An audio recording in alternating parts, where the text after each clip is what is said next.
Greetings, my name is Chris Borst, the Ghost Doctor, and today I'm going to be focusing on breaking down the classifications of spirits chart that I came up with. Now, I've had a lot of people request me to do just that, so today's video is going to focus on this classification chart. And just to let you know, this did not come to me overnight. This is something that took a lot of hard work and investigation reflections to come up with this. And it actually, when I first came up with this, it didn't take this form. It wasn't until I started working on my book right here, which is Ghost Hunting 2.0, that everything started to click into place, which is great because this thing explains just about every spirit that you would interact with in the afterlife. Now, it's funny because in the last 2 years, I've been doing the paranormal convention circuit, and I've been taking this diagram with me, and every single time I take it, this thing is such a show stealer. I have people just come up and it's a conversation starter. They want to talk about it. They want me to break it down because they're like, what is this? I want to know more about this. So let's break this down. The first thing at the top here you'll see is the point of death. All right, so nobody in the human realm here is going to escape death. It happens to everybody, and that's what happens here. Now, let me point out that 99.9% of people that pass over will probably see the tunnel of light, go through, go to heaven, wherever you need to go. But that 1%, for some reason, they get left behind. They're earthbound. They have unfinished business, and they have all these things that are left unresolved. So what happens is they come down here, they float down to this part of the chart right here, which is hungry. Okay, now these are states of mind. Don't think of a physical hunger, think of a psychological hunger. And when we're right here, right in this area of the diagram, we become what I like to call a hungry spirit. And this is based off the Tibetan Book of the Dead, what they call hungry spirits. There's actually a realm called the hungry ghost realm where spirits are there and they just have this insatiable need to fulfill. And that's what spirits there are all about. But I found that by interacting with these spirits, it doesn't necessarily have to be its own realm, but I find that the spirits that exist there are hungry in their mindset, whether they're unfinished business, they have things to do, watching over a loved one. These things do not have to be negative in nature. They can be very positive. Like I said, watching over loved ones, caring for somebody that a spouse or something like that. On the negative side, though, it could be like, oh, that was my favorite guitar. I'm going to attach to that in the afterlife. And so begins a deadly cycle. Now, there are different degrees of hungry, the psychological hunger that I found. There's a severe hunger and a mild hunger. And in most cases, it usually starts off in the mild column, and then it just, over time, it can ratchet up to dangerous levels. And you start becoming a hungry ghost and start flying into other areas around this chart, which I will talk about in a little bit. And if you want to know more, I'm just going to give you bullet points here, but if you want to know more, everything is covered in my book in vivid detail, Ghost Hunting 2.0, which you can get on Amazon, Barnes & Nobles, all those books. So now, going back to this diagram with the point of death, as you'll see, there are 3 possibilities that happens upon the point of death.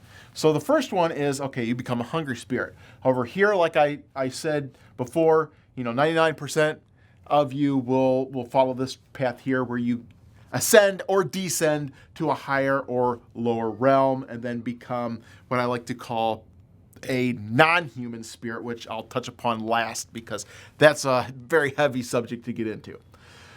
Now, the third option here is come over here and you become a confused spirit. Now, this is interesting because I haven't seen anyone in the paranormal field, ghost hunting TV, ever talk about a confused spirit, but they exist. This is where we get residual hauntings from. Okay, now pay attention if you're interested in what is a residual haunting because this explains it for the very first time. Point of death. Okay, let's say you're in a car crash. You die abruptly. You're going to be a confused spirit because you're going to be like, what the hell just happened? 9 times out of 10, when you interact with these spirits, they are confused. They have no idea how they died. Are they really dead? They don't know because they died so abruptly. Let's say, for instance, too, they're in a building, a bomb just happens to go off, they die in the explosion. Well, they're going to be confused because everything happens so abruptly, they don't they're not going to understand. And we as a culture have really cut ourselves off from death and the whole culture around death. When we see it, we're like, oh, get that away from me. And that wasn't really the case, a couple hundred years ago. So people dying in split-second actions are going to become confused spirits more often than not. And what's interesting about this is confused spirits seem to be locked in their own reality. Okay, if you start deconstructing what a residual haunting is, they are trapped in their own mind, their own reality. And I've heard people like Jeff Bellinger has come up with the theory that residual hauntings are, spirits crossing a bridge between two time periods.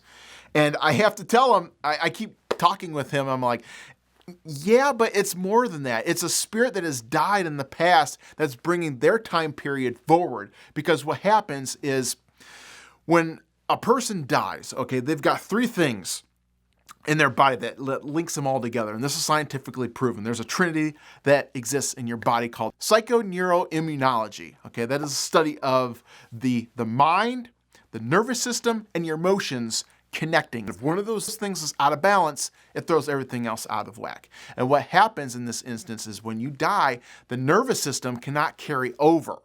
So your mind and emotions are left behind. And what happens is, since the afterlife is made up of energy, the energy becomes their new nervous system. And what happens is they can now manipulate that energy to fill the needs of their mind and emotions. So it gets manipulated. And one of the things that it can be manipulated into is another reality that engulfs them into their daily routine. So when you encounter a residual haunting, it's not a ghost from a past time period. It's a ghost bringing their time period forward to how it used to exist, because they are stuck in that loop. They're forced to live this event over and over and over again because they can't break free until they're not confused anymore.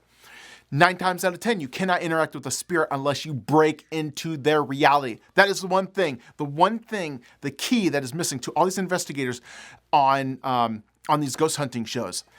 Perfect example is Zach Baggins in this one episode. He went into this old bar, couldn't get anything to happen until he sat at this bar and ordered a drink like people would have back in the day when the building was buzzing with activity. And as soon as he did that, he broke into the spirit's reality and the spirit interacted with him. Freaked him out, but that's how you do it. That's how you interact with these residual hauntings. I've been hoarding that information for a long time, but now I just want to get it out there, so I'm the first one to stick my claim into. That's how you deal with a residual haunting. And these spirits are confused until you break that cycle. And they're just going to keep going through over and over and over again. And I've done it. It's fun when you start to break into their mind and really break this down. I mean, look, this is all psychology. This exists because of psychology. Because when you really get into what a confused spirit is, it's somebody that has dissociative disorder. They have canceled all the pain and everything tragic, every memory that's tragic to them with this, with the moment of death. They've canceled it out. They've dissociated with it. So they've created this whole new world that cancels out that pain. So since that doesn't exist, what do they keep doing? They're going through their daily routine. They're going through a building that used to exist, how it used to be, instead of how it exists now. So that is what a confused spirit is. Pure psychology. So, all right, we've covered the 3 different points of what can happen after the point of death. Now, let's cover what happens if you encounter a confused spirit or a hungry spirit that's kind of evolving, kind of like Pokemon, okay? Yeah. If you look at my shirt, yeah, here is a Gengar ghost in the Pokemon video game. And what's funny is this Gengar ghost has evolved from a haunter, and I guess in the new games he's evolved even more into like a dark Gengar. I don't know what they call him now, but that's what happened. But looking back on here, spirits evolve. They turn into other things. Their mindsets, they just don't stay, they're not stationary. They bounce all over the place. A spirit, when I encounter them one moment, can flip to hungry, to a destructive, to a stuck spirit, all in the same night. But they're constantly bouncing around from one to the other. So now let's break this down even more through a psychological means. If I go down here, you'll see on opposite sides we have the wandering spirit and the stuck spirit. I've since flipped this around, and I'll explain later if we have enough time, but for all intents and purposes, I haven't updated this poster, but yeah, here we have wandering and stuck. And if you psychologically break this down, what this means is we have the extroverted spirit and then the introverted spirit. So with stuck spirits, they feel psychologically stuck. It's like, I'm scared of this place. I'm not used to the people here. I used to be the only one that lived in this home, and now new people have moved in. They're switching everything around. And these stuck spirits, a lot of time you'll find these spirits in attics and basements. These are, spirits that want to stay out of everybody's way. And psychologically speaking, they're also going through the stages of denial. We're probably...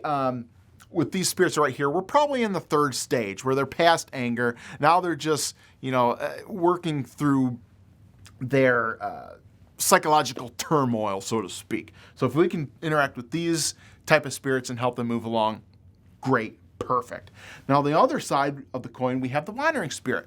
Now we've interacted with these spirits plenty of times where we'll ask, do you have no association with this place and you're just wandering through? And the spirit will be like, yep, that's exactly what's going on, especially at the St. Augustine Lighthouse investigation that we did. Amazing. This spirit just came in, interacted with us for like 2 seconds, and off he went.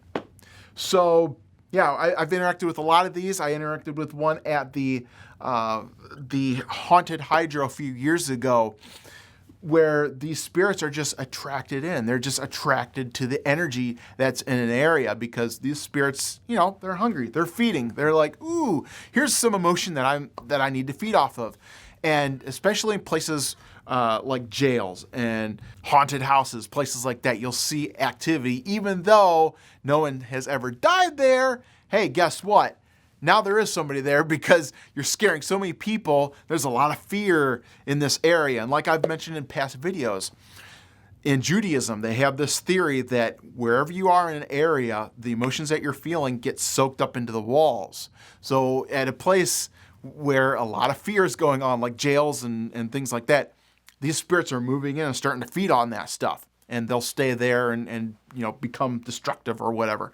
But yeah, that's another psychological mindset. So now, at the very bottom of this graph, and as you can see, I kind of coded the chart here where it's like, oh yeah, we start off yellow and then come down to orange and then boom, we're dead red right here with the destructive spirit. And these guys, the destructive spirit needs no introduction. They're the baddest of the bad. They're throwing things across the room and scratching people and doing all kinds of destructive things because their mindset has twisted them into this path where their fears are getting the best of them, or things are speeding up for them so fast that they're losing control and then they become destructive, or their hunger is spinning out of control, or their confusion is spinning out of control. Everything that spins out of control ends up in this destructive state. And what we have to do, and what I have to do as a ghost doctor, is try to bring them back up into this even-keeled, hungry state that's dead in the middle of this chart. So that is the quick analysis of this breakdown. Now let's talk about the non-human, because this is something that a lot of people do not talk about. So all these states, of course, end up into this higher, lower realm spirit. Now over here we have the non-human. And what's interesting about this is there are many different spirits that you can lump into this category. We can have spirits that have come from this point of death, ascended to a higher, lower realm, become a non-human, and then they're coming back. Or we can have spirits that were never human in the first place interacting with our realm. So you have two different sides of the coin. And if you want to know a little bit more about all the different types of non-humans that exist in the afterlife, one of the greatest places to look at is the Tibetan Book of the Dead, because there is this artwork, this tanka which is called the Wheel of Life and Death, that lays out the 6 main realms where these spirits come from. Now there are many more. There are thousands, in fact. Every culture has different realms and things that bleed into this non-human category, but The Wheel of Life and Death spells out 6 different ones, and we'll talk about the main ones. And it's kind of interesting because I've come up with 6 different types, and there are 6 different main realms that are spelled out in the Tibetan Book of the Dead. So it's kind of weird how that works out. But the first realm they talk about is the God realm. And when I talk about God, don't talk about the God. Think about the gods of Greek mythology. You know, these are the flawed gods, the gods that get angry really easy. And they're like, you know, this, if you're going to be very egotistical, very pious, like, oh, I'm better than you, you're going to go to this God realm. The God realm is all about, isolating yourself with all the other gods and be like, I'm better than you. And, thumbing your nose at everybody else and being like, I'm better than you. This is what the realm you're going to go to. You know, all your needs are met there, which are causing you a very delusional mind. And most of the time, you probably won't interact with these type of spirits because they're too good for you, so they won't interact with you. And if they do, it'll be very fleeting. But the interesting thing about the God realm is that the time that you are spent in this realm depends on how much karma you have. It's like a karma in an hourglass, and once it's spent, you're kicked out. You're booted out into what is known as the second realm, the jealous God realm. Okay, and it's funny because these 2 realms are interlinked, because once you get booted out, all the other gods are starting to thumb your nose at them. They're like, you jerk, get out of here. And what happens is you become jealous. Your mind is filled with rage and jealousy and avarice. Like, I need that. So there are 2 types of beings that enter into this jealous God realm. We have the beings that are jealous of everybody else. Okay, if you die and you're very jealous, you're like, I need this. You're constantly acquiring things, that you have that kind of mentality. Or if you're in the God realm, you get cast out, you're going to be jealous, so you're stuck in this realm. And I was on Coast to Coast. If you listen to that show, I made the connection between the jealous God realm and the gray type aliens that is usually involved with the abductions. Now, I hate to even talk about aliens and things like that when we're talking about the paranormal, but I really feel that these 2 are linked because there was a case that happened in the 1980s called the Skull Sessions. And during that, they ended up setting up this camera, and the entity that they were talking to said, you can capture me on film if you set up the camera in this certain way.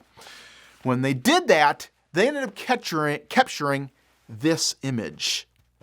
Looks a lot like a gray alien, doesn't it? And if you take the psychological profile of one of these gray aliens, what are they doing? They're coming into your bedroom, they're terrifying you, they're stealing DNA or whatever the hell they're doing. They're taking it. They're not even asking for it, they're taking it. So it's just, they have the same mindset as a jealous God, because when it comes down to it, they're taking our DNA. They're taking this. They're taking, things to make their own hybrids with. God knows what they're doing, but they're taking something. And when you get down to the meat of the matter, I really feel that it's one and the same. They are jealous gods from the jealous God realm. All right, so the next realm is the human realm, which we're all occupying in right now. So it's very self-explanatory, but this realm has their own spirits. We have what is called the fetch. At the time of somebody's death, many times people, relatives will see the person that just died the exact moment that they died in 100 miles away or in their home or something at the very same time. So we have that going on. We have people projecting themselves out of their body, and people see them and probably think they're seeing a ghost when in actuality they're seeing somebody projecting themselves. So we have that going on. The realm just below that is the hungry ghost realm, which I think I covered there. So we have the hungry ghosts, and this is a wide gambit. This could be anything feeding on you. This could be parasites. This could be just a number of things. And then the realm below that is the animal realm, which is probably the realm where we get Bigfoots, Loch Nesses, anything that's animal-like, wolves, spiders. Oh, man, that's a subject I really want to get into, these astral spiders, because I've been given the keys to the kingdom on that topic. And I'm just kind of biding my time waiting to talk about this stuff, because I've been told when I do crap is going to hit the fan because it just interconnects into so many facets. So I'm biding my time on that one. And then, of course, the last realm that is spelled out in the Tibetan Book of the Dead is the Hell realm. And there's a lot going on here. This is where we get all the demons and dark forces coming up from the bowels of hell and into our world from. And this covers a huge gamut from shadowy creatures and parasites, critters, just there's a whole plethora. And what's interesting is it spells out that there are a lot of different hell realms as well. There's a hot hell, cold hell, there's a crushing hell where you could be crushed in between like two huge boulders to pay off your karmatic debt. There are realms where you can get sliced up over and over again and feel that pain as you purge all the negative karma from you so you can escape that realm. There's bog realms where you drown and you can't escape the bottom of a bog, and that's where you're going to have to serve your penance. You get cast into a rock and you just have to be frozen solid stiff for millennia until you burn off that karma. There's just all kinds of different ways to burn off the karma, and each one is more hellish than the next. It's kind of like Dante's Inferno, where each layer has a different karmatic debt that you have to pay with the sinners and the fires and the cold realms of the winds and harshness of that. So yeah, it gets very, very deep, and of course I could spend all day on this topic because it's very fascinating to me. But yeah, that is the hell realm, and those are the 6 realms that are spelled out in the Tibetan Book of the Dead. And that's not even to mention all the other interesting beings out there like elves, clockwork elves, fairies, gnomes, all these feeder type energies out there that manifest in different ways. So yeah, there's just a bunch of different realms, and it's just impossible to categorize them all. But I'm trying. I'm trying to do my best and work on another book as opposed to the Ghost Hunting 2.0. I thought that this was going to be the end-all, be-all of my research, but I've learned so much more since then. And if you love these videos, I encourage you to pick this book up. And it's just, I've read so many books on the paranormal where it's the same thing spouted over and over and over and just regurgitated over and over again. It's like, wow, I really think some people could be like suing some people for using the same exact words and ideologies over and over again. But with this book, every new chapter I tried very hard to bring something new to the table that gives you that aha moment. So make sure you pick up this book, and thank you for watching. Subscribe, get word out. We're slowly growing, and it's just wonderful. So thanks, guys, for getting word out, and I have been having so much fun with this channel, so thanks for watching.